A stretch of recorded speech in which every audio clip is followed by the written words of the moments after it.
Hello everybody, Newbornkilik here, welcoming you back to another awesome Zelda Theory. Today we will be taking a look at the potential reasons as to why no one believes Zelda's prophecy during The Legend of Zelda Ocarina of Time, honestly creating one of the biggest plot holes in the game. Real quick, I would like to give a quick shout out to the user of zeldadungeon.net by the name of Castle and their article that inspired this theory. It is honestly a really good read, and they come up with some very interesting points that brings up how Zelda might actually be responsible for Ganondorf coming to power in the first place. Naturally, I would like to add some of my own thoughts to this topic as well as open the door for all of you to discuss it in the comments below. But I'm sure you all know this wouldn't be a Newbornkilik theory if we didn't overanalyze things, take an incredibly dark look at the game, and paint the royal family in a rather negative light. You all know how I feel about them at this point, hopefully. Anyway, first off, let's go over some basic information as to why Zelda has any credibility in her prophecy. Because after all, she is a kid, and they tend to say some pretty crazy things. First off, we all know that Zelda is of royal descent, and as we find out from the Zelda Wiki, Zelda is actually the moral incarnation of the goddess Hylia, and actually carries on the divine bloodline through her family.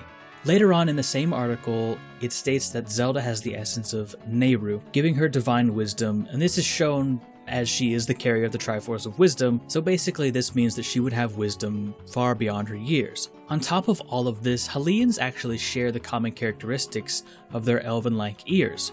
Now this is supposedly to allow them to hear special messages from the goddesses, meaning that not only does Zelda have wisdom beyond her years and a very close tie to the goddesses herself, it's common knowledge that Hylians can actually hear messages from their goddesses, whether these be prophecies or warnings. So all in all, it seems pretty obvious that the king would actually benefit from listening to his daughter. But now let's talk about some of the potential reasons as to why the king wouldn't listen to Zelda about Ganondorf. And then we can get into Castle's final theory, which is honestly one of the best self-fulfilling prophecies that I have ever heard. It's very well put together. I would definitely recommend checking it out for yourself, or waiting to the end of this video at the very least to check it out. But let's start off with a pretty uncomfortable discussion as to how the king gets his sexy time. Alright, this is a medieval fantasy game and they have a pure bloodline. And in medieval times it was pretty common for royalty to practice the old kissing cousin routine, or worse. Meaning that Zelda was potentially the product of a family reunion gone a little bit too close for comfort. However, remember what I said about divine bloodline. Well, this works two ways. That means that the royal family would want to preserve the purity of their divine bloodline, but unlike the Habsburg family and their really enlarged jaws, their blood and genetics actually were divine, meaning that the negative recessive traits that were generally a hazard of such activities might not exist. Now, if the bloodline truly is divine and assumedly perfect with no negative traits, then inbreeding would have its negative effects limited, though maybe not completely eliminated.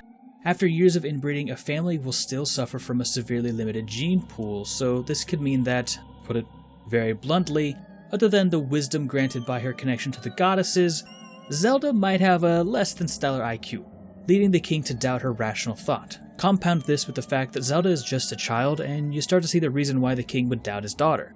Something to keep in mind that kind of gives this some credibility is that the bloodline is still pure to this day. Well, to the events of Ocarina of Time anyway. For the bloodline to still be pure, you can't really be introducing a whole lot of outside bloodlines. Another short and sweet idea that I had about this whole thing was hearing the goddesses might be more of a folklore, and you think of how we see people today that are like, I hear voices in my head. We think they're freaking insane. So maybe the king just thought his daughter was a little bit cuckoo in the head. Anything's a possibility, I suppose. Fun fact, this scenario actually also seems to draw some parallel to the Greek myth of Cassandra and Apollo. Basically, this myth is that Apollo blessed Cassandra with the gift of prophecy in an attempt to seduce her. After being rejected, Apollo cursed her so that her prophecies would be true, but no one would ever believe her. I don't really think that the two are closely related because Impa seems to believe Zelda, but still, it's kind of interesting to take a look into the potential influences of some different mythologies. After all, in one of my other theories, we talked about the river Styx at least once. But then we get into the idea from the thread and the inspiration for these theories. Bear in mind, I will be summarizing here, so checking out the full thread is definitely encouraged. Link will be in the description below. The theory states that the King of Hyrule may have believed Zelda, or at least known of Ganondorf's intentions. However, given the recent unification of Hyrule, the king was likely looking to prevent any sort of confrontation by denying audience with Ganondorf.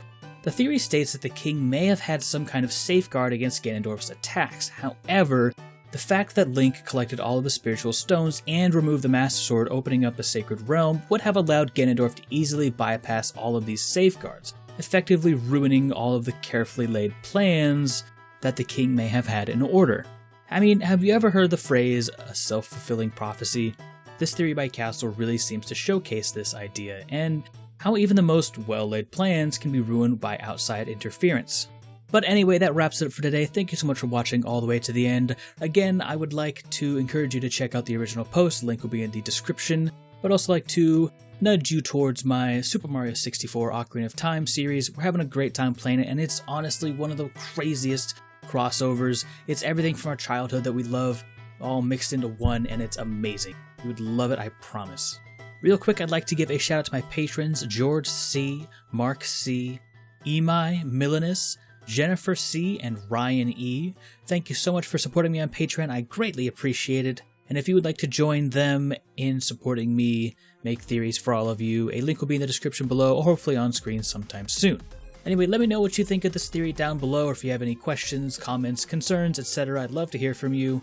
Oh, and real quick, I'd like to say thank you so much for 4,000 subscribers. It's been amazing. And thank you so much for your time and all of the appreciation you have been showing me. Thanks a bunch. But anyway, I'm Newbornkilik, and I will see you in the next one. I'm out.